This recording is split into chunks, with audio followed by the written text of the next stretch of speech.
ngikholwa ngisindisiwe. A child of God, I believe and I'm saved. Igama lami siyabulela kwaGuduza. My name is Ayanda Mpatha. Ngisuka endaweni yaseClermont. He hails from Clement. Nami uJesu wangisiza kakhulu kubheda kukubi. Jesus helped me when it was very, very bad in my life. Na usathane wangikhipha emsebenzini, wangikhipha kuhamba kahle.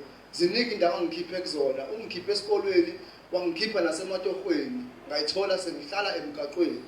The devil took me out of my job. He took me out of school. He took me out of my home. I ended up staying in the streets. Ngoba bengicilazekile bazalwane, ngiqalazuke igambling Because I was a slave to gambling, notshwala. alcohol.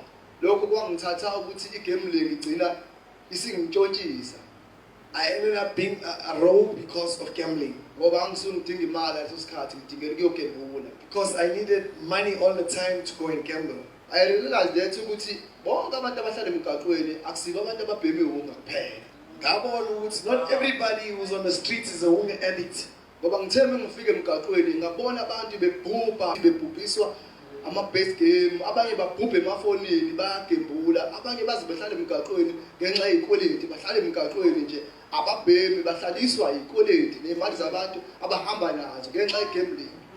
When I arrived in the streets, I found people were perishing through debt, through gambling, and all other means of trying to gain money which is not theirs. So they finished off on the streets. But mina ngathola umusa ukuhlangana noJesu.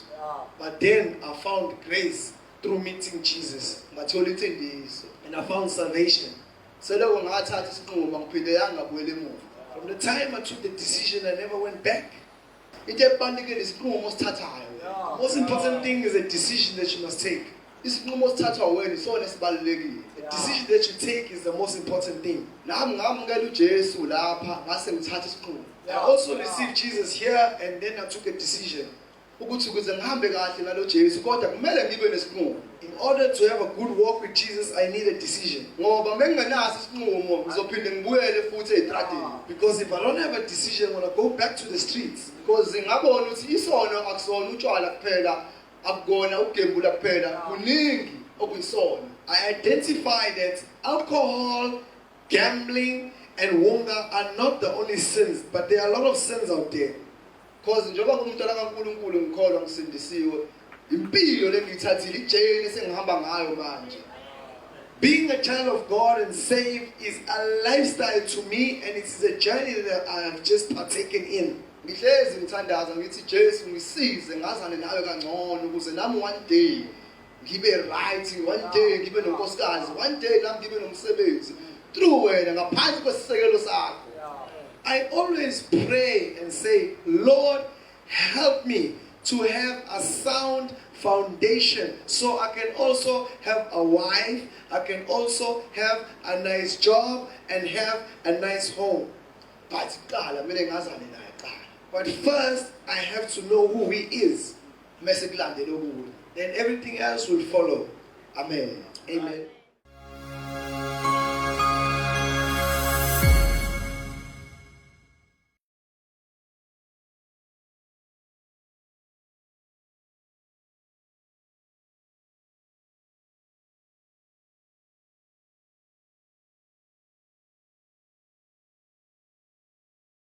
Ngaphandle kokumosha isikhathi ngicela siyezweni uGenesis chapter 25 verse 23 and chapter 27. The book of Genesis chapter 25 verse number 23. Yes. Hallelujah. Ufundeka kanje sifunda wangcwele incwadi uGenesis. Nithi amen bese ngitholile. Amen. Hallelujah. Yeah. Iphansi kwesihloko ukuzalwa kukaEsawu noJakobe. Hallelujah. Verse 23. Usimakade wayeseyobuza. Usimakade wathi kuye, esibelethweni sakho kukhona izizwe ezimbili.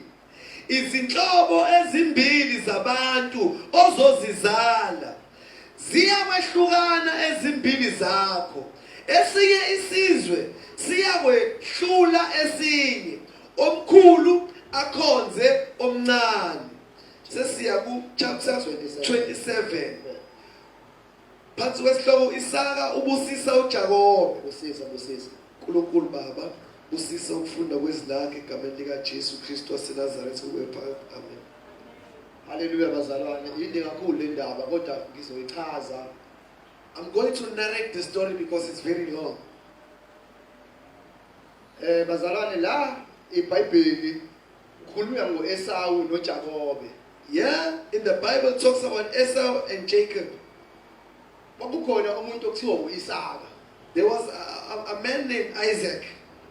uIsaka wayethandana noRebecca. He was dating or in a relationship with Rebecca. uRebecca wayenyumba engazali but uIsaka wamkhulekela ubazali athola abantwana. Rebecca was barren, but then Isaac prayed so they get children.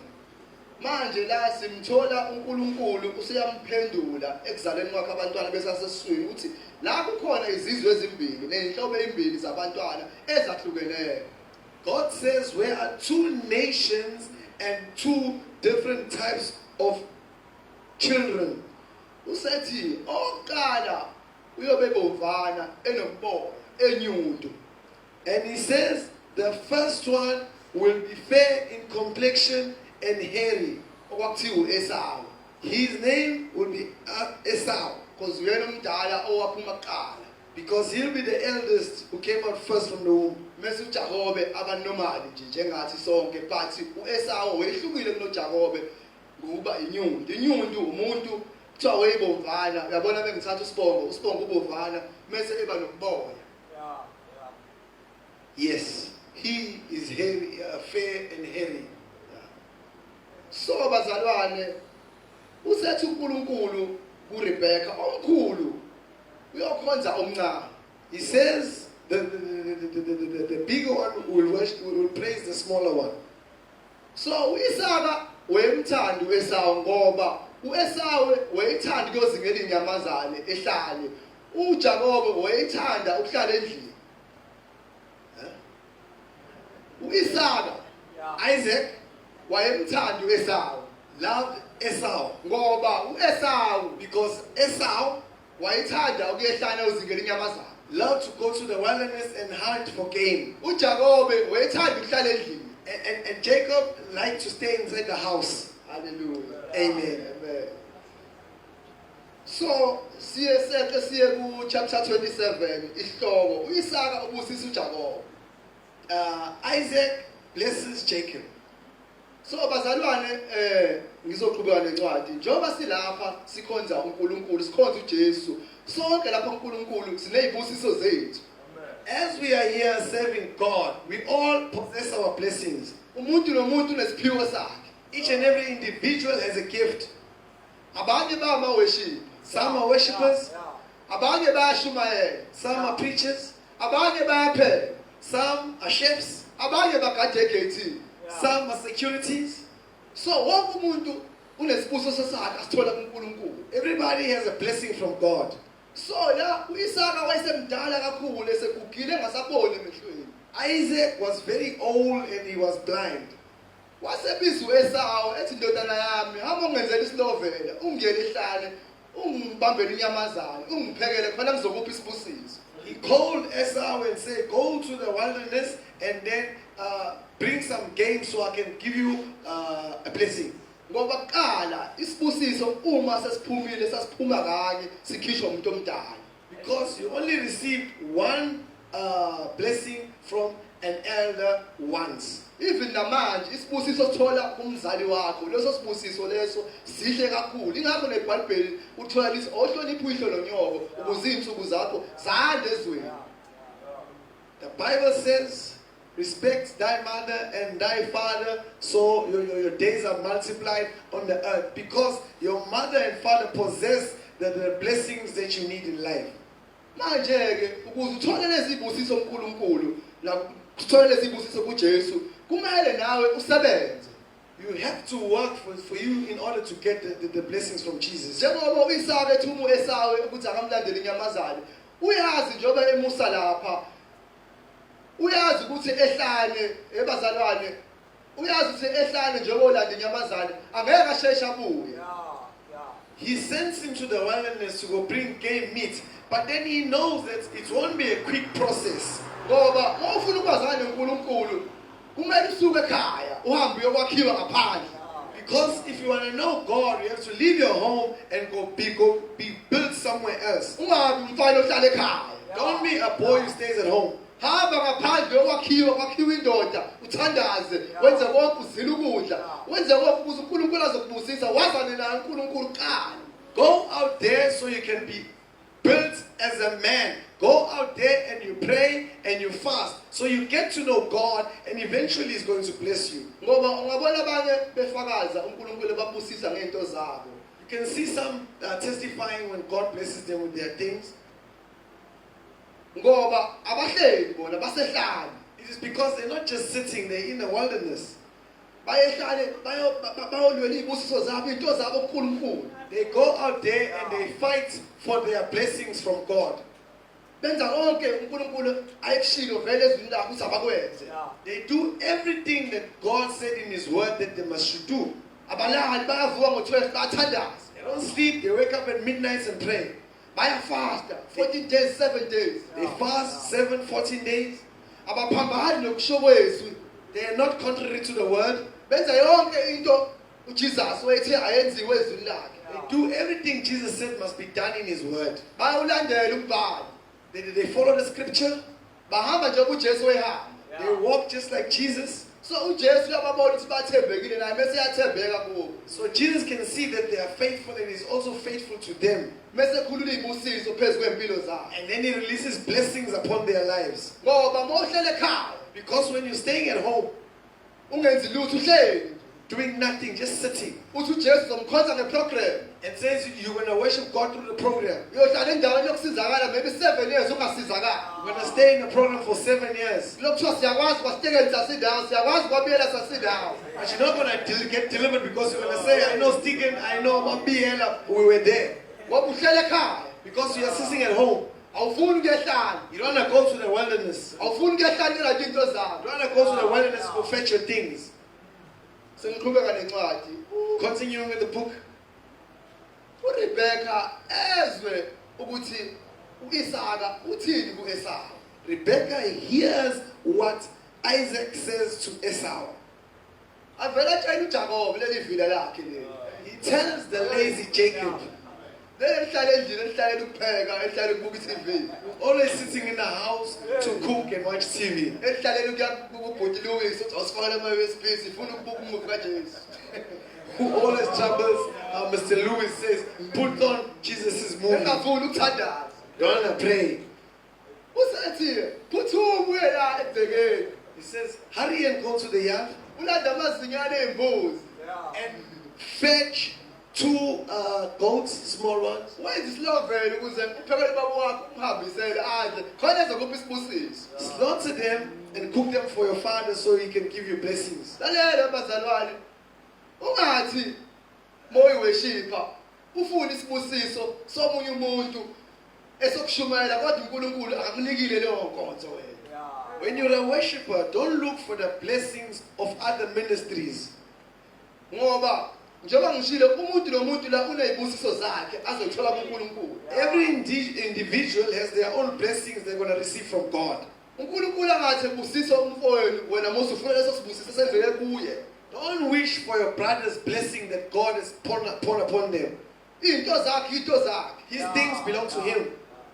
Into zakhe. Your things are yours. Ngisho umakhelwane ngaba nomsebenzi oright abe nezimoto okwakhe lo. Even your neighbor can have a nice car, a nice job and cars. That's his own thing. Nawe unokwakho. That's all of your own things. Seyafika ke uJakobe usefika kuqala uthi Esau hawu washeshe wabuya namhlanje. Jacob comes back and Esau says, you are quick to come back today. Uthi hayi uNkulunkulu wakho vele wakulethela nje. Ngingavele ngayibamba. He says, it is your God that's delivered the animal to me. Ngoba kunabantu abathola izinto zikaNkulunkulu bengakakufanele bengakulungele kodwa bese bekutholile bathi uJesu. You see, there are people who get the things of God, Bathi but uNkulunkulu. they are not ready for them. But when they receive them, they say it's Jesus, it's God. Kodwa umuntu uyazi neposition uyithole befarisa la. But he knows he acquired a position while he was playing a Pharisee. Ebedlala ngabantu abadala lana. He was fooling the elders Because ama-elders ethu asekhulile sebebadala. because the elders are older. So thina sisuke emajele sisuke emgaqweni sinabo bonke uqili. We are full of tricks because we come from the streets and jail. So bona kunzima ukubona umuntu ofeyikhayo. It's hard for them to see a faker. So manje uthi umuntu esathola isibusiso engasile ekasona sakhe athi uNkulunkulu. They get a blessing that doesn't belong to them and they say it's God. So manje uNkulunkulu akamazanga. But God doesn't know him. Usethi He now says, uthi mangithinta uthi ngeza ukuthi uEsawu. when he touches him, he's saying, I can feel your Esau. Ngoba uRebecca wayesemgqokise uboya bembuzi ukuze mengabe emthinta ayitshela ukuthi uEsawu leyingubo zikazi zikaEsawu egqokisa uJakob unini. Jacob had now put on a goat skin, a fairy goat skin, and his clothes, so he can think it's him. Uthi ngiyakuzwa bengithinta ukuthi uEsawu. Sesiphuma ngiyezwa. Kodwa ivoice. When I touch you, I can tell that you are Esau, but your voice. Lalela. Listen, Linda zakho ibusiso. wait for your blessings.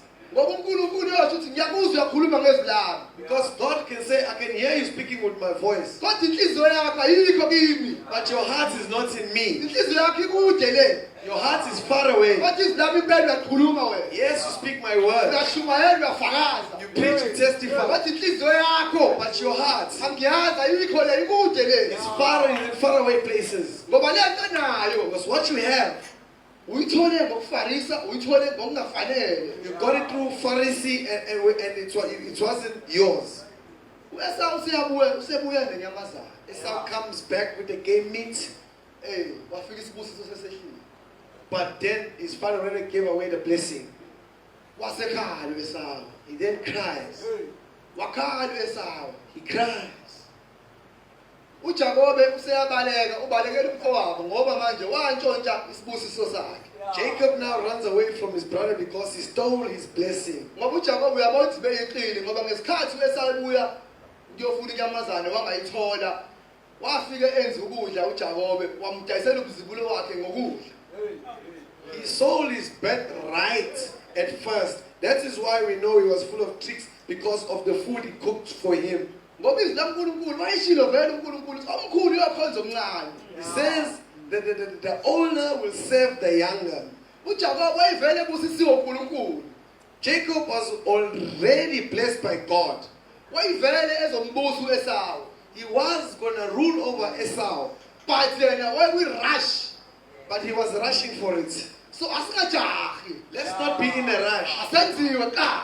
Let's be made first. Ufuna ubuso baNkulunkulu qala. Seek for his face first. Singajahi. Let's not be in a rush. Singafuna amasalala singawazi. Not ask for salaries you Asifuna don't ubuso know. baNkulunkulu. Seek for the Lord first. Singafuna ama-positions. Not seek for positions Singafuna izinto kaNkulunkulu singalungisekile. while we're not prepared for them. Singabangi. Let's not fight over things. Ngoba uNkulunkulu akababa wethu sonke. Because God belongs to us all. Izibusiso ezethu sonke. The blessings belong to all of us. Ukuba lapha sibusisiwe. Being here, we're already blessed. Ungasinanda abanye isibusiso esitholayo futhi leso. When you fetch others, it's another blessing we receive. Ukuthi kuya ngokuthi wena uhlala kanjani uNkulunkulu. It depends how you spend your time with God. Masuwedwa. When you are alone, Ungabarobha abantu ngeprogram. you can fool people through the program. But lento yokukholwa inamandla mawedwa. And this thing of faith is powerful when Yabona you're sesiya alone. khona inkinga usuwedwa. When the problems come, you're alone. Ilawo ibona khona ukuthi kahle kahle mina ngikholwa kahle kahle ngiyakholwa. That's where you see your failures. uJesu ngesikhathi emhlabeni When Jesus was on earth, wayengazelanga ukuzodlulela abantu. was not here to judge people. uJesu washiya umoya ongcwele. Jesus left the Holy Spirit. Wayaqondisiswa ngesono. He straightened the world by sin. Uyena omahluleli, uyena omahluleli. He is the judge. umoya ongcwele mawunawo uyahlulela When you have the Holy Spirit, He judges you. uyakutshela lalela-ke manje awusakhona wena It says, hey, you see now you have lost faith. lalela-ke manje wenza urongi manje Now you are in the wrong. kumele ubuyisane mfowethu You have to reconcile with your brother. kumele uhambe ngeqiniso You have to walk in truth. but thina siyamcima But we suppress him. siyamcima thina sifuna ukumlalela We suppress him. We don't want to listen to him. uqhubeke wenza into zakho uqhubeke wenza lokho okwenzayo ukuthole okade ukufuna but uyahlulela yena You get what you desire and continue on your path, but he will judge you. sengivala abazalwane ngithi asisazini bazalwane In closing, let's know who we are. sonke njengoba sila siyadingana We need each other. umuntu nomuntu lana kunesibusiso sakhe asinikwa uNkulunkulu Each one of us has a blessing from God. ngeke sashumayela sonke Not all of us are going to preach. ngeke sacula sonke Not all of us are going to worship. ngeke sagada sonke egate We're not all going to be security. ngeke sashada sonke We're not all going to be ngeke married. sasebenza sonke Not all going to be employed. but asifuna uNkulunkulu But let's seek him first. simbuze ukuthi mina uNkulunkulu njengoba ngilapha yini ongibekele yona Ask God, as I'm here, why did you bring me here? hamba ehlani yothandaza Go to the wilderness and pray. hamba ehlani wafuna into Go zakho to the wilderness and ask for your things. suka ku-comfort zone Away from the comfort zone. musa ukubamba imithingi ukuthi ufuna ukudla kathathu ngosuku Don't hold a meeting and say, well, I have 3 meals a day. leyo nto ngeke isize ngalutho That won't help you. uzokhuluphala You're going to go fat uzokhuluphala enyameni in the flesh. but kwa-spirit But in the spirit, ayufile you are dead. asihambe siyehlane Let's go to the wilderness. sisuke ku-comfort zone bazalwane Away from the comfort zone. ngoba siyayibambezela bese kwi-comfort We're zone holding ourselves back in the comfort zone. siyohlala emamishini yo-5 years We're going to stay in the mission for 5 years. ufike umuntu last week athole iy'nto zakho wena ukade wafika Then one man is going to be here for 1 week and get your things. ngoba wena awufuni ukuyehlane Because you don't want to go to the wilderness. lento kankulunkulu ayihanjwa nge-experience You don't walk in this path by experience. ayihanjwa nge-experience You don't walk this path by experience. ngoba ziningi iy'phambeko endleleni masikhona Because there are a lot of... ziningi iy'phambeko masikhona Hallelujah. njengoba sinenhlambuluko bazalwane inhlambuluko eyenzelwe khona lento ayihanjwa nge-experience usuku nosuku siyona There are a lot of transgressions when you are a believer. You see, purification is not by experience. Because day by day we sin. so kumele sihlambuluke ukuze sibe align nokristu We have to stay pure so we can be aligned with Christ. ngoba bese kwahlulele owahlulela ukwahlulele ngoba manje ukristu awumkhonzanga kunenhlambuluko awufunanga ukuphila ukugcwele but ikhona inhlambuluko Because God, you're going to judge the judge because you didn't live a pure life while you had a chance to stay pure. u-adamu no-eva baswela inhlambuluko Adam and Eve never had a chance to confess. but thina siyokwahleluhlele ngoba sinenhlanhla sinayo inhlambuluko But we are lucky we have a chance to purify ourselves. so bazalwane sekuhlala phansi asisazini ukuthi endlini kaNkulunkulu sizokwenzani sifunani Lastly, let us know why we are in the house of the Lord. What do we want from it? ungaze kuguga isitulo kuthembe esisha wena awuyakazi uhlezi You need to move away from that chair. ngoba into zethu zinkulunkulu zinto ethini ukuthi siyilande Because God has our things. It's up to us to go fetch them. ngoba sizogcina sesikhomba ama-leaders Eventually, we're going to point out that our leaders sesithi akhetha sachuza abantu abathandayo say that they are choosy and they're favorites. kanti iqiniso walazi kuwena awufuni ukuyehlane ku-comfort zone But the truth is, you don't want to go to the wilderness. You're in the comfort zone.